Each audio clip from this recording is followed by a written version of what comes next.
पूर्णमदः पूर्णमिदं भक्ति संवाद। आध्यात्मिक मूल्य र मान्यताप्रति प्रतिबद्ध भक्ति दर्शन टेलिभिजन दर्शकवृन्द नमस्कार। नेपालको पहिलो धार्मिक तथा आध्यात्मिक टेलिभिजन भक्ति दर्शन टेलिभिजनको विशेष प्रस्तुति भक्ति संवादमा यहाँहरूलाई स्वागत छ। यस संवादमा हामीले विभिन्न व्यक्तित्वहरूसँग कुराकानी गर्दै आइरहेका छौँ भने आज हामीसँग हुनुहुन्छ पेसामा इन्जिनियर, राइटर, अथर र यस्ता थुप्रै इन्टरनेसनल एजेन्सीहरूको कन्सल्टेन्ट भएर पनि काम गरिसक्नु भएको एकदम भर्सटाइल पर्सनालिटीको मल्टी डाइमेन्सनल व्यक्तित्व हुनुहुन्छ, जो चाहिँ नि ओसो तपोवनको फाउन्डर पनि हुनुहुन्छ भने इन्टरनेसनल कम्युनिटी र रिट्रिट सेन्टरको कोअर्डिनेटर पनि हुनुहुन्छ।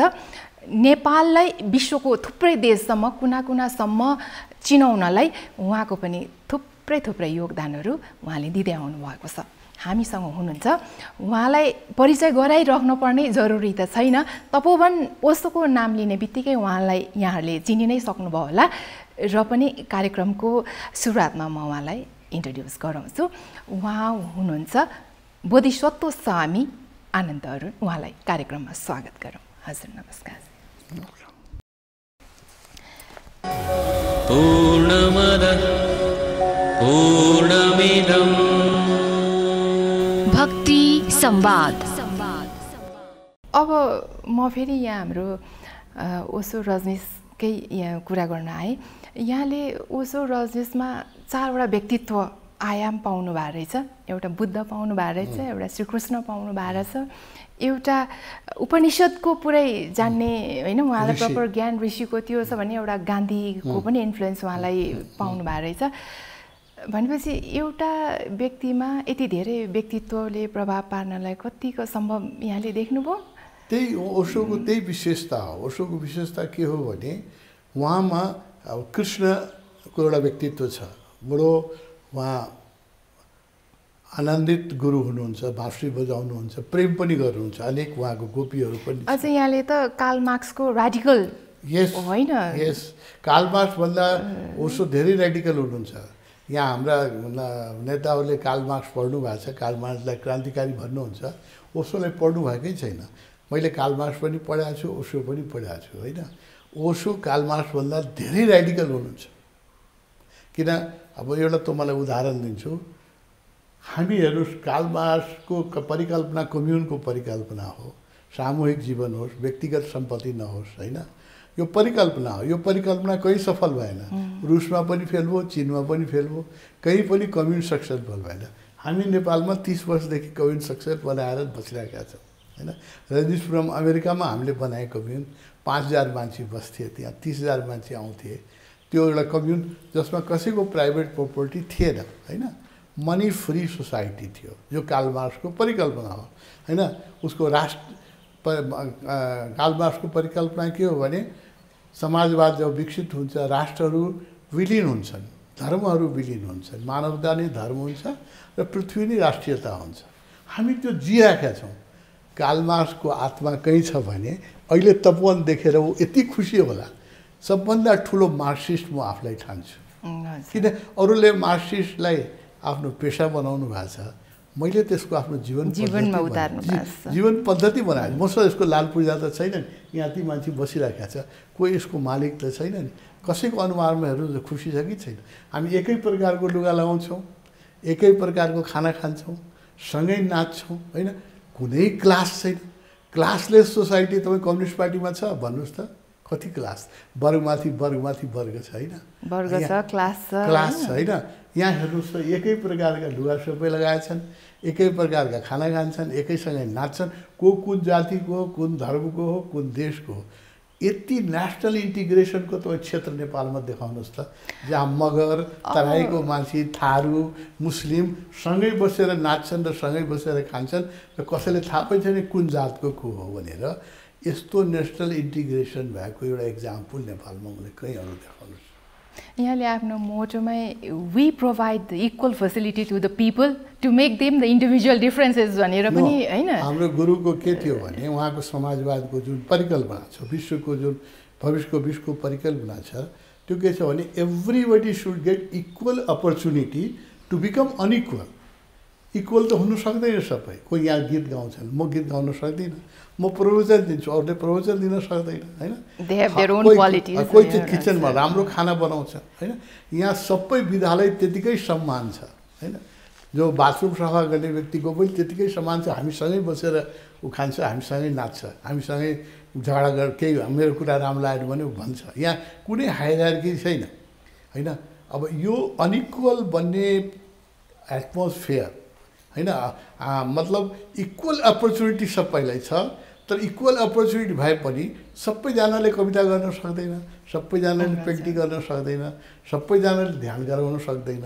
त्यो जन्मजात केही उसका वृत्तिहरू हुन्छन्। त्यस कारणले हाम्रो परिकल्पना के छ भने everybody should get equal opportunity. अपर्च्युनिटीमा कुनै विभेद नहोस्, तर सबैलाई इक्वल बनाउने कोसिस नगरौँ। इक्वल बन्न सक्दैन।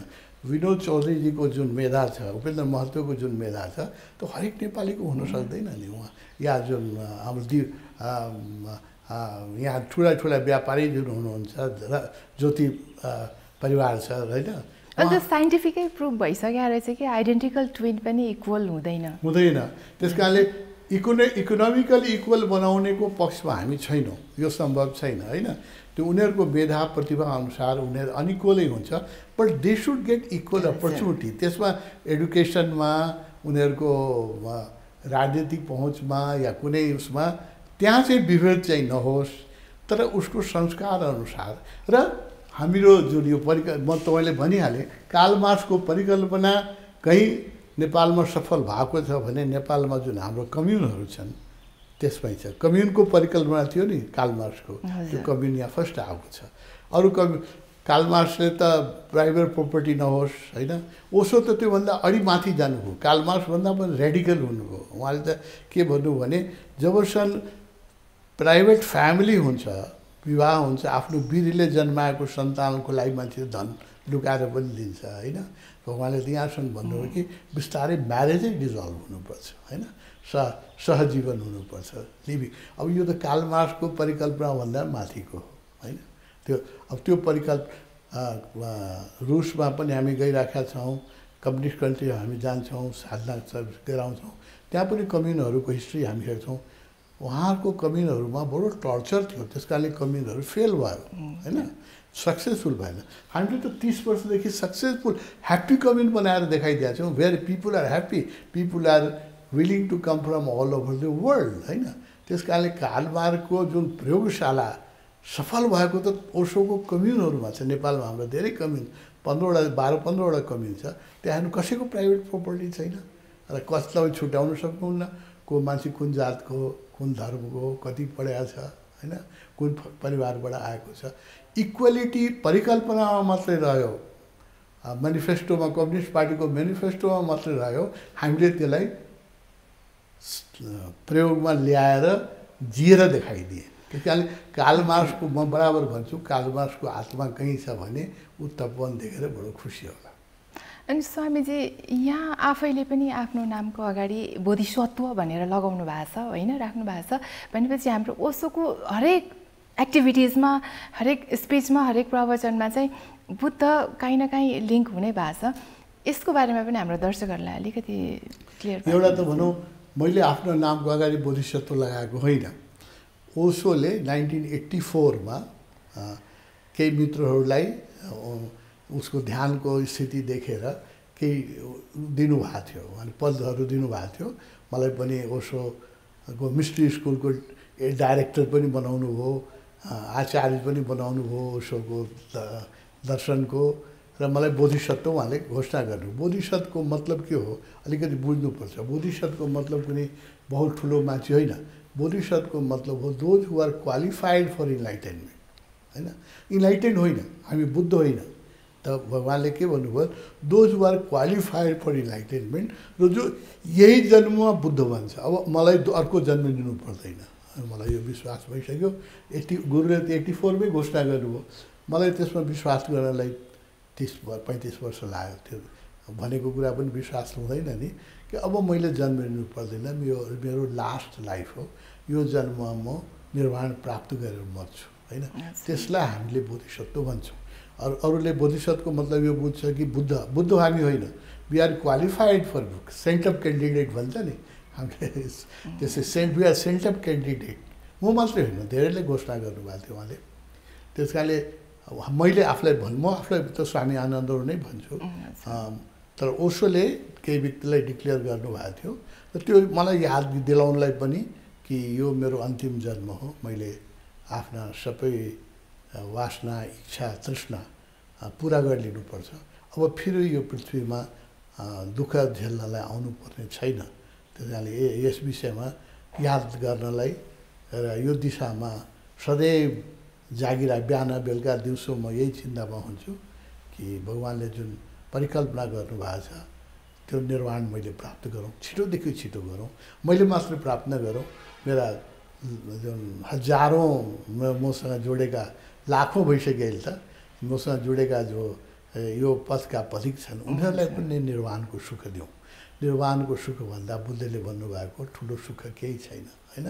स्वर्ग दिनुभन्दा पनि निर्वाण ठुलो छ। स्वर्गभन्दा देउता भन्नुभन्दा बुद्धले टेचस्वाले पढ्नुभयो होला, उहाँले भन्नुहुन्छ देउता बन्नुभन्दा पनि निर्वाण प्राप्त गर्नु ठुलो हो, होइन।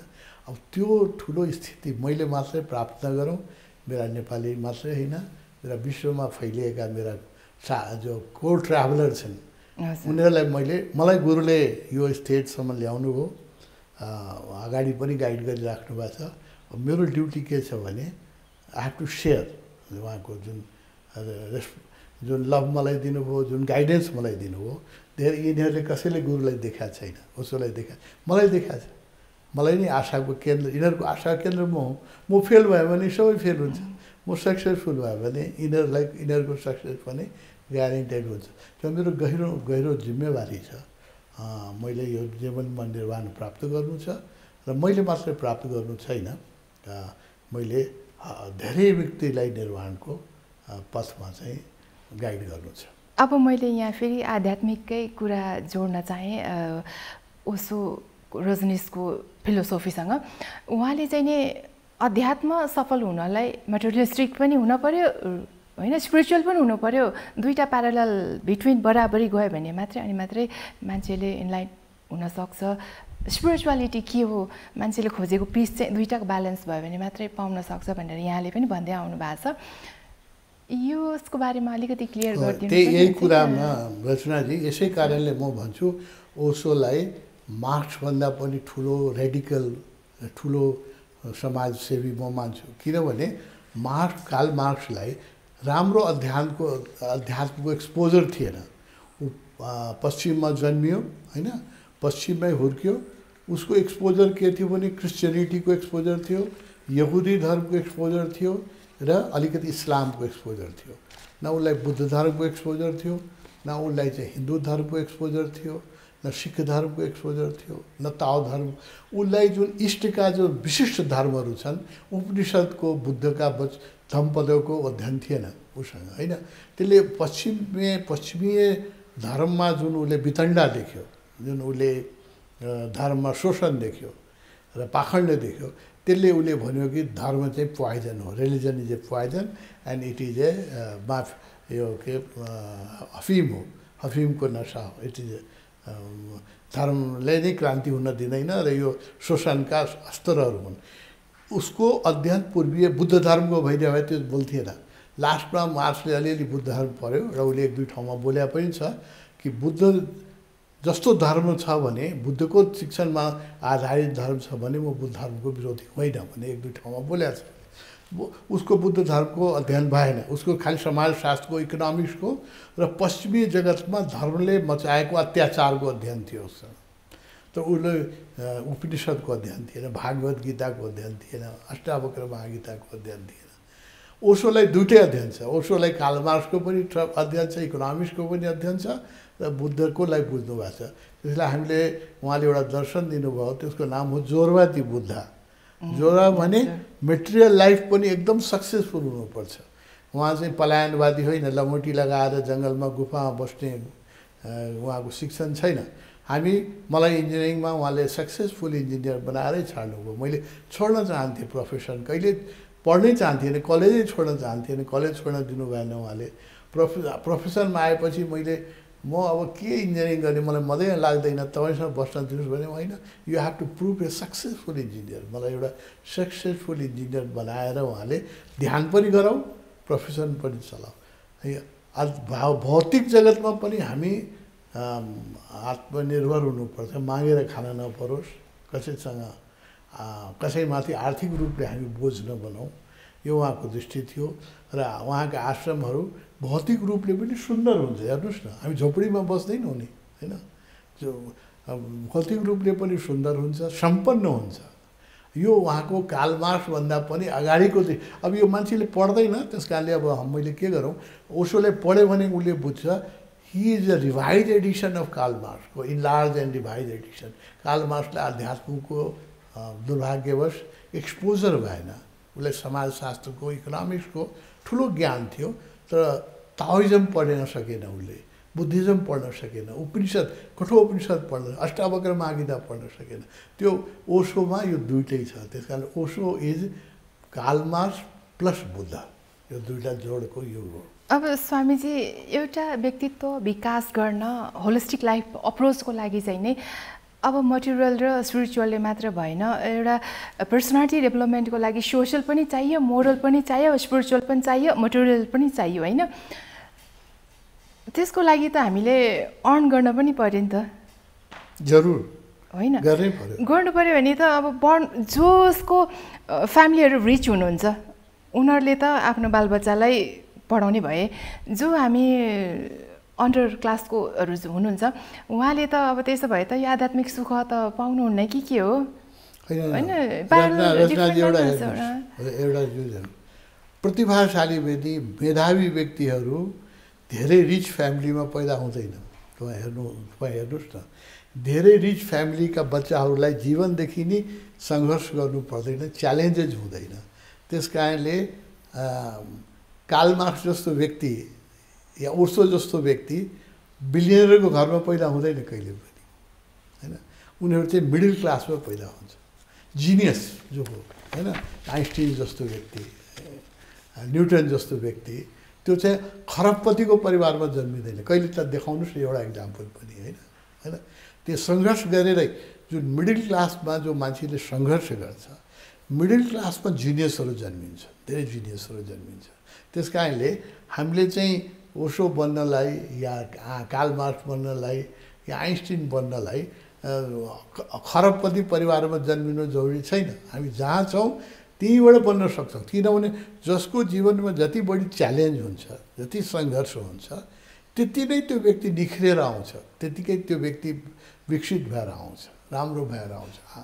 हाम्रा राजनेताहरू हेर्नुहोस् त, जो हाम्रा कृष्णप्रसाद भट्टराईको नि धनी घरमा जन्मिनु हो, या बिपीको हेर्नुहोस् सङ्घर्षमय जीवन हेर्नुहोस्, हाम्रो मदन भण्डारीको जीवन हेर्नुहोस्, यिनीहरू सब सङ्घर्ष गरेर निखरेका व्यक्तित्वहरू हुन्। त्यस कारणले राम्रो व्यक्तित्व हुनलाई हामीले करोडपतिको परिवारमा जन्मिनु हुँदैन, जरुरी अनिवार्य छैन, हुनसक्छ, तर त्यो एकदम रेयरली नै हुन्छ। जिनियस चाहिँ धेरै सम्पन्न परिवारमा जिनियस चाहिँ रेयरली पैदा हुन्छ, त्यसले अधिकांश मिडल क्लासमा नै पैदा सङ्घर्ष भए परिवारमै जन्मिन्छ। र ओशोले हामीलाई के भन्नुभयो भने, जुन परिवारमा जहाँ जन्मे पनि हामीले चाहिँ आफ्नो आर्थिक उन्नतिलाई प्राथमिकता दिनुपर्छ। We have to be successful professional. हामी आफ्नो लाने खाना लाउनलाई आफै व्यवस्था गर्न सक्नुपर्छ। या कम्युनमा आएर पनि यहाँ जुन बस्छन् दे आर 12 घन्टा काम गर्छ। हामी 7 दिन 12 घन्टा काम गर्छन् हाम्रो स्टाफले, कुनै शनिबार छैन। हामी बिदा लिनै पर्छ। बिदा तपाईँले कब लिनुपर्छ? When you don't enjoy your work then you need holiday. अब अहिलेको यो सिचुएसनमा अब मटेरियल मात्र होइन, मेन्टली पनि पिस हुन पर्यो, होइन? यो ध्यान मेडिटेसन सबैको मान्छेलाई आवश्यकताको कुरा भइसक्यो भने साधारण मान्छेहरू जो चाहिँ हुँदा खाने, होइन, हुने खानेले त गरे, हुँदा खानेलाई चाहिँ यहाँले कस्तो खाले सजेसन दिनुहुन्छ? होइन, आउने दिन कस्तो छ भने मैले होइन WHO ले नै भनिराखेको छ, बिगेस्ट किलर जो हो साइकोसेमेटिक डिजिज हुनेवाला छ। मानसिक रोग चाहिँ ठुलो किलर हुनेवाला छ। अहिले नि डिप्रेसन र सुसाइडको रेट संसारमा जुन बढिरहेको छ, हरेक देशमा सुसाइड भइरहेको छ र डिप्रेसनका पेसेन्टहरू चाहिँ हरेक देशमा छन् र ड्रग एब्युज मान्छे यति परेशान छ यति दुखी छ कि रक्सी नखाइकन र विभिन्न केमिकल ड्रग्स नखाइकन धेरै मान्छेलाई निद्रा लाग्दैन धेरै मान्छे अब हामी नाच्छौँ म्युजिक अहिले बज्यो भने हामी सबै उठेर नाच्न थाल्छौँ त हामी के देख्छौँ भने क्लबमा या पार्टीमा रक्सी नखाइकन कोही नाच्दै सक्दैन रक्सी खानुपर्छ अनि त्यस कारणले यो जुन हाम्रो जुन समाज छ यो दुखी समाज छ हुनु देख्दाखेरि कोट प्यान्ट लगाउँछ राम्रो लुगा लगाउँछ चिल्लो गाडीमा चढ्छ उसको मन चाहिँ आनन्दित छैन जब मन आनन्दित हुँदैन आनन्दित हुनलाई केमिकलको सहारा लिनुपर्छ त्यस कारणले आज नेपालमा कति घर होला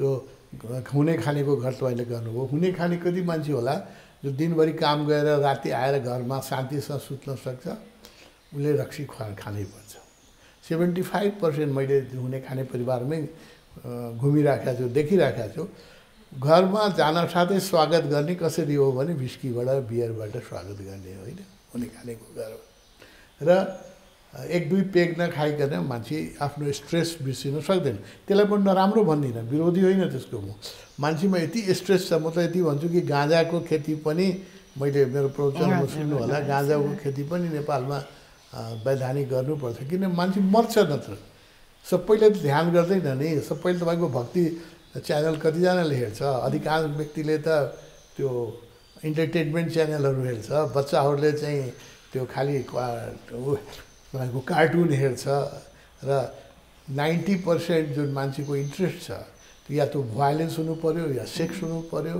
या चाहिँ त्यहाँ चाहिँ चटकमटक के हुनु पऱ्यो भक्ति दर्शन हेर्ने मान्छे कति छन् कमै छन् मलाई थाहा छ हाम्रो मेरो तपोवनमा आउने मान्छे कति छन् कमै छन् त्यस कारणले अध्यात्म सबैजना कहाँ पुग्ला भनेर त्यो आशा नगरौँ त्यो अधिकांश व्यक्ति यति दुखी छन् कि अहिले रक्सी खान दिनु भएन भने नेपालमा राति धेरै मान्छे सुत्न सक्दैन हैन यो लेनिनले पनि बन्द गराउन खोजेको थियो धेरै कन्ट्रीमा धेरै गान्धीजीले पनि इन्डियामा रक्सी बन्द गराउन कोसिस गर्नुभएको थियो जो हामी विद्यार्थी थिए इन्डियामा धेरै राज्यमा गान्धीजीको भर्खरै प्रभाव थियो धेरै राज्यमा चाहिँ रक्सीमाथि ब्यान थियो राजस्थानमा गुजरातमा महाराष्ट्र धेरै राज्यमा ब्यान थियो रक्सीमाथि गान्धीजीको प्रभाव थियो बिस्तारै सबैले खोल्नु पर्यो किनभने मान्छे यति दुखी छ मर्छ हैन सबैले त ध्यान गर्दैन नि सबैले ध्यान गर्ने सुविधा पनि छैन कोही बताउनेवाला पनि छैन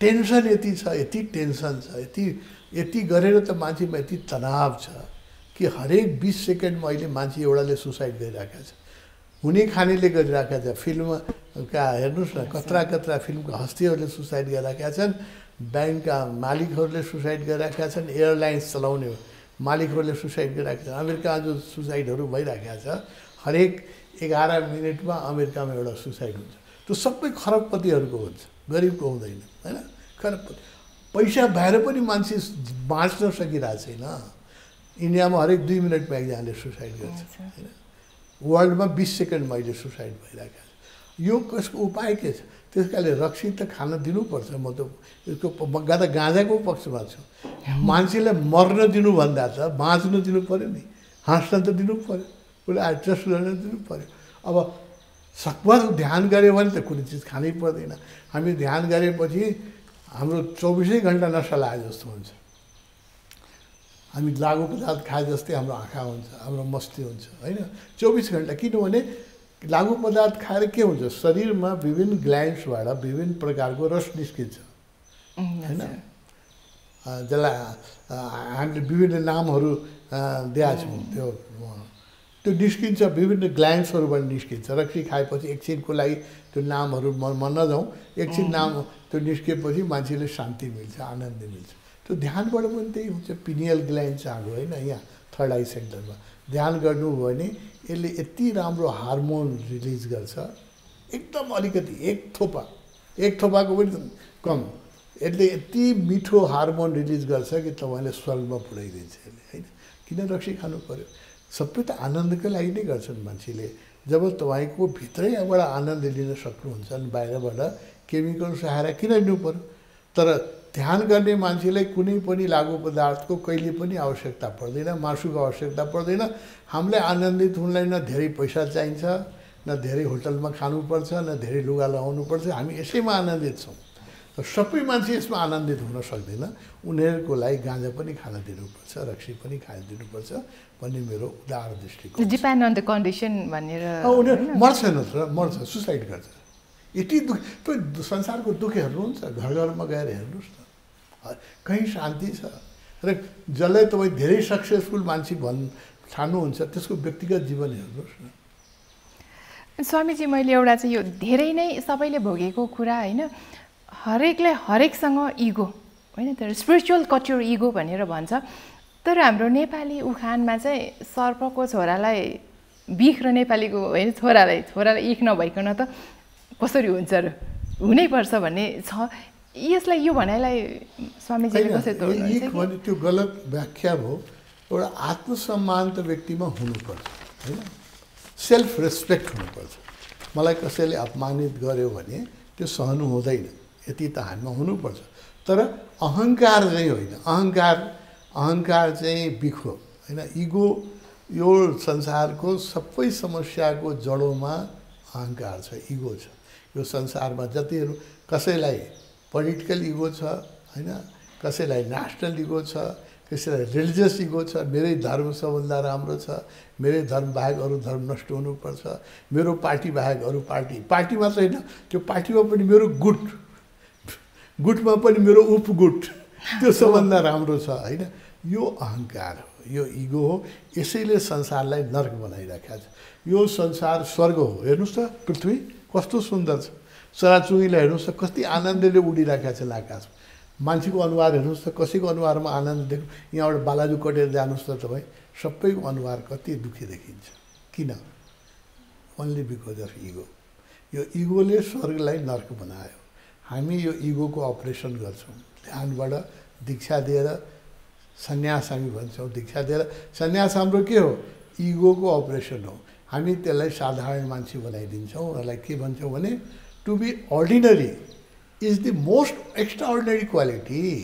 सबै मान्छेले आफ्नो एक्स्ट्राअर्डिनरी ठान्छन्। त्यो पिउन होस् या प्रेसिडेन्ट होस्, सबले के ठान्छ भने म जति जान्ने, म जति बुझ्ने र म जतिको इमान्दार मान्छे कोही पनि छैन। यो पिउनदेखि राष्ट्रपतिसम्ममा यही भ्रम छ होइन, सबैलाई यो भ्रम छ। यसलाई भन्छ अहङ्कार। जातीय अहङ्कार, राष्ट्रिय अहङ्कार, क्षेत्रीय अहङ्कार होइन, पदको अहङ्कार, पैसाको अहङ्कार, ज्ञानको अहङ्कार, ध्यानको पनि अहङ्कार भन्छ। यदि राम्रो गुरु पाएन भने मेडिटेसनको पनि इगो भन्छ। म जतिको राम्रो ध्यान गर्ने मान्छे, म त ध्यान गर्छु, म त बडो विशिष्ट छु। Religious ego is most dangerous ego. यो पनि इगो छ। हामीहरूलाई कृपा के छ भने गुरु ओसो जस्तो गुरु मैले भेटाएको छु, जो मेरो इगोको अपरेसन गरिराख्नुहुन्छ। त्यसलाई चाहिँ औषधि दिइराख्नुहुन्छ। र मेरो काम चाहिँ मेरा बच्चाहरू जुन छन् यिनीहरूको इगोको अपरेसन मैले गरिराख्छु। त्यस कारणले हामी चाहिँ इगोको रोगबाट कम दुःखी, अब मुक्त त कोही छैनन्, मुक्त भन्न त भइ होला, तर हामी त्यसबाट कम दुःखी छौँ। सारा संसार युगोले आफूलाई पनि दुःख दिन्छ। हेर्नुहोस्, पति युगो भयो भने पत्नीलाई कति दुःख दिन्छ, पत्नी इगोइस्ट भयो भने पतिलाई कति दुःख दिन्छ होइन, बच्चाहरूलाई कति दुःख दिन्छ। इगोले सारा संसार दुःखी छ। कोही मान्यता छैन। सबैलाई के लाग्छ? म विशिष्ट, म जतिको राम्रो कोही मान्छे नै छैन। यो जुन भ्रम छ मान्छेमा, यो अध्यात्म नभइकन यो भ्रम दूर हुन सक्दैन। पढेर झन् इगो बढ्छ होइन, राजनीति गएर झन् इगो बढ्छ, अध्ययन गरेर झन् इगो बढ्छ। के लाग्छ भने म जति ज्ञानी कोही छैन। जे गरेर तपाईँ जेसुकै यो उद्योग गर्नुहोस्, उद्योगपतिको इगो छ होइन, दान गर्नुहोस्, दानीको इगो छ। म जतिको जति च्यारिटी गर्ने मान्छे नेपालमा छँदै छैन। सबै चिजले इगो बढाउँछ। सिर्फ साधनाले मात्रै इगोलाई चिकित्सा गर्न सक्छ, इलाज गर्न सक्छ। त्यो इगोको अपरेसन थिएटर हो यो चाहिँ। अब स्वामीजी, अब यो भनिदिनुहोस् कि यहाँ जो बस्न आउनु भएको छ उहाँले त स्वामीजीले प्रत्यक्ष रूपमा क्लासहरू लिनु भइरहेछ, उहाँलाई सिकाउनु भइरहेछ, तर मानिसले आफ्नो सुन्दर तरिकाले जिउने जुन कला बिर्सिसकेका छ, उनीहरूलाई सानो टिप्स केही भनिदिनुहोस् न। हाम्रो टेलिभिजनमा जति पनि दर्शकले हेर्नु भइरहेछ उहाँलाई चाहिँ नि सानो केही टुल्स छ भने। म एउटै भन्छु, आनन्दित हुनुहोस् होइन। दुखी नबस्नुहोस्। दुखी हुनु पाप हो, आनन्दित हुने पुण्य हो। तर आनन्दित हुनलाई जबसम्म तपाईँले जीवनलाई, लाइफस्टाइललाई पवित्र गर्नुहुन्न, आनन्दित हुने उपाय छैन। न पदमा पुगेर आनन्दित हुन सक्नुहुन्छ, न पैसा कमाएर आनन्दित हुन सक्छ। तपाईँले आनन्दित हुनलाई जीवनमा अध्यात्म जोड्नै पर्छ। चाहे जसको अध्यात्म जोड्नुहोस्, कृष्णको जोड्नुहोस् या बुद्धको जोड्नुहोस् या मोहम्मदको जोड्नुहोस् या जिससको जोड्नुहोस्, अध्यात्म नजोडिकन लाइफ स्टाइलमा अलिकति तपाईँले धार्मिकता नजोडिकन आनन्दित हुने उपाय म देख्दिनँ होइन। त्यस कारणले म सबैलाई के भन्छु भने आफूलाई लागेको धर्ममा लाग्नुहोस्। जुन धर्म तपाईँलाई ठिक लाग्छ, जुन गुरु ठिक लाग्छ, साधनालाई मैले एउटा टिप सानो भन्नुभयो, म सबैलाई भन्दै स्वस्थ हुनलाई, यो कोरोनासँग लड्नलाई, आनन्दित हुनलाई प्रत्येक दिन 20 मिनट प्राणायाम गर्नुहोस्, 20 मिनट योगा गर्नुहोस् र 20 मिनट ध्यान गर्नुहोस्। यति मात्रै नेपालीले गरिदियो भने उसको जीवनको 90% प्रब्लमहरू उसले सल्भ गर्छ, 10% मात्रै बाँकी हुन्छ। यति सजिलो टिप छ। 20 मिनट प्रत्येक दिन योगासन गर्नुहोस्, 20 मिनट प्राणायाम गर्नुहोस्, 20 मिनट ध्यान गर्नुहोस्। 1 घन्टाको प्याकेज, 1 घन्टाको प्याकेज प्रत्येक दिन गर्नु। 1 दिन 2 दिन गरेर हुँदैन। 1 महिना यो जब कोरोना खुल्छ यहीँ आएर हामीसँग सिक्नुहोस्, या हामी अनलाइनमा गराइराखेका छौँ, अनलाइनबाट गर्नुहोस्। 1 महिना तपाईँले गरेर तपाईँको त्यसपछि लाइफस्टाइल बन्छ र तपाईँका जीवनका एटलिस्ट 50% प्रब्लम यसले सल्भ हुन्छ। यतिले 50% प्रब्लम जुन हुन्छ त्यसलाई सल्भ गर्नलाई पनि यसले तपाईँलाई विजडम दिन्छ, कन्फिडेन्स दिन्छ, आत्मविश्वास दिन्छ। बाँकी समस्या पनि यति मात्रै मेरो एकदम सिम्पल छ। 1 घन्टा निकाल्नुहोस्, 24 घन्टाबाट जति मान्छेले 5-6 घन्टा टिभी हेर्छ या मोबाइल, आजकल मोबाइल चलाउँछ, इन्टरनेट चलाउँछ, त्यसबाट 1 घन्टा जोगाएर चाहिँ आफ्नो जीवनलाई अनुशासित बनाउनुहोस्। अब जसले ओसो तपोवन यहाँ छ, यहाँको फेसिलिटी, यहाँको स्पेस, यहाँको के कुरा जसले पाउनु भइरहेछ उहाँले होइन, तर यहाँ भन्ने अज्ञानता रहेको समाजमा अवेरनेस चेतना फैलाउने हिसाबले पनि केही आगामी केही प्रोग्रामहरू केही ल्याउनु भएको छ कि? हेर्नुहोस्, हामी त आफ्नै आध्यात्मिक ढङ्गले एक प्रकारको राष्ट्रिय चेतना जगाउने कोसिस गरिराखेको छ। हामीले एउटा प्रोग्राम पनि चलाएको थिएँ, राष्ट्रिय विकासको लागि आध्यात्मिक चिन्तन भनेर चलाएको थिएँ। अहिले पनि हामीले 2-4 कुरा लिएर हिँडिराखेका छौँ। जस्तो हामी गरिब राष्ट्र छौँ, हामीको अनइम्प्लोइमेन्ट छ। जबसम्म हाम्रो पर क्यापिटा इन्कम $10,000 पुग्दैन तबसम्म एक दम्पतिले एक सन्तति, एउटा बच्चाभन्दा नकम परिवार, जब $10,000 पुग्छ त्यसपछि बनाइ हुन्छ। अहिले होइन, हरेक व्यक्तिले आफ्नो जन्मदिवसमा 5 वटा रुख हुर्काउँ।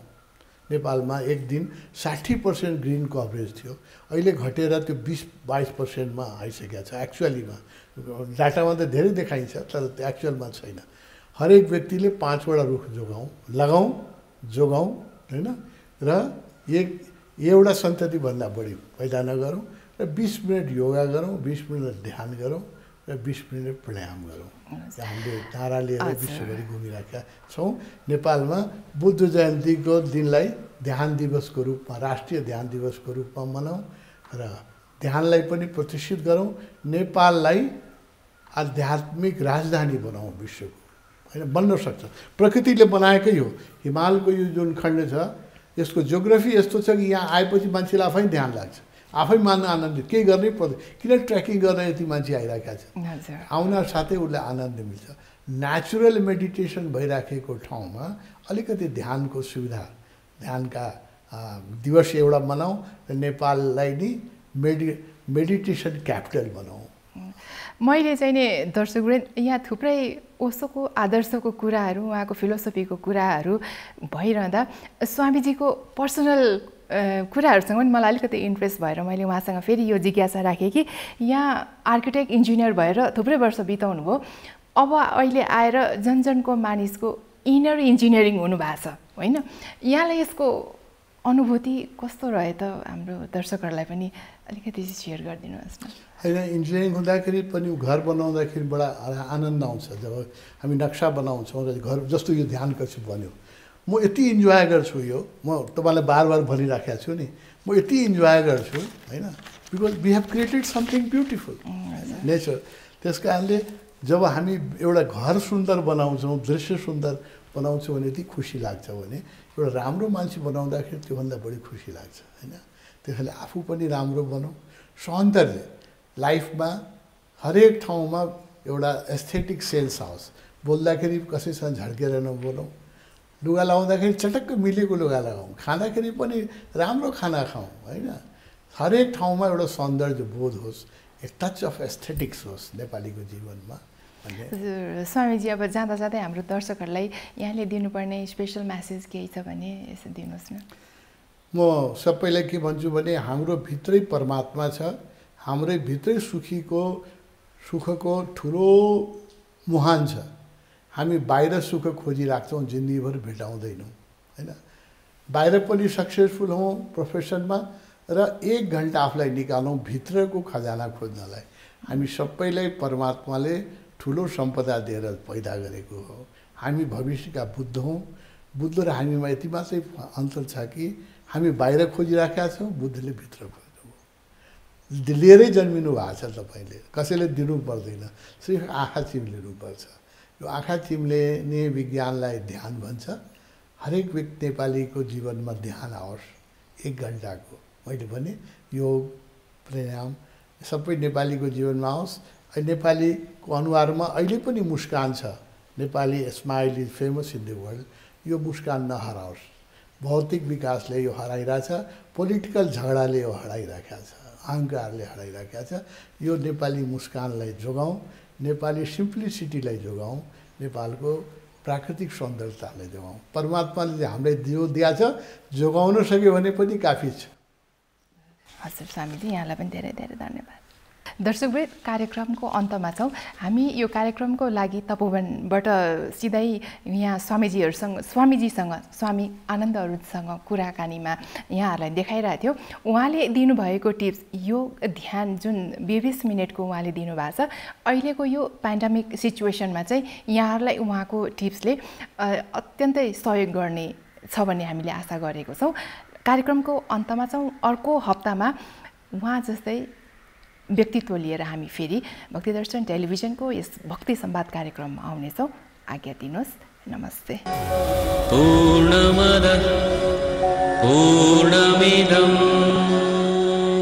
भक्ति संवाद।